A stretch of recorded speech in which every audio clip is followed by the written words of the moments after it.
Untuk bersilaturahmi bersama masyarakat, Wali Kota Palembang Harnojoyo kembali melaksanakan safari subuh di Masjid Al-Hidayah, Jalan Kiai Azhari, Lorong Pedatuan Darat, Kelurahan 12 Ulu, Kecamatan Seberang Ulu 2. Harnojoyo, Wali Kota Palembang, mengapresiasi masyarakat yang datang untuk melaksanakan sholat subuh berjamaah.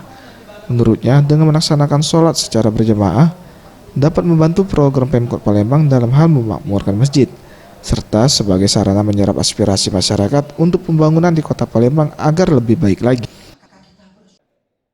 Sampai ke kiri kanan, inilah yang menjadi harapan kita ke depan, masjid sholat di Kota Palembang dengan adanya program safari subuh yang kita sudah canangkan jauh hari betul-betul dapat terwujud.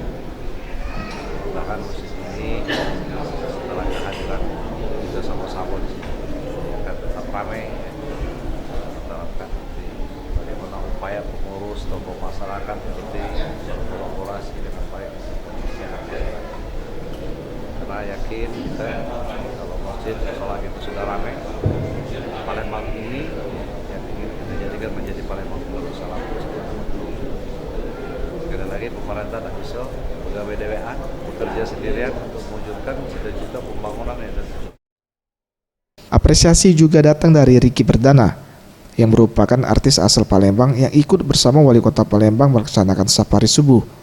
Dirinya sangat antusias untuk datang karena dapat bertemu masyarakat secara langsung, serta banyak manfaatnya. Salah satunya ikut berpartisipasi mewujudkan Palembang Emas Darussalam 2018.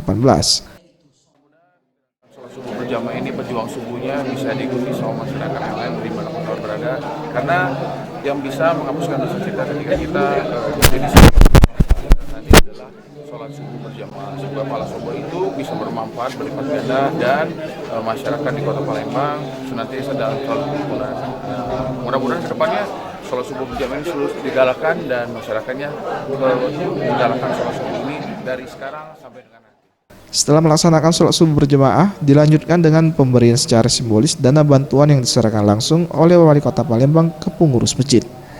Tim Liputan Sriwijaya TV.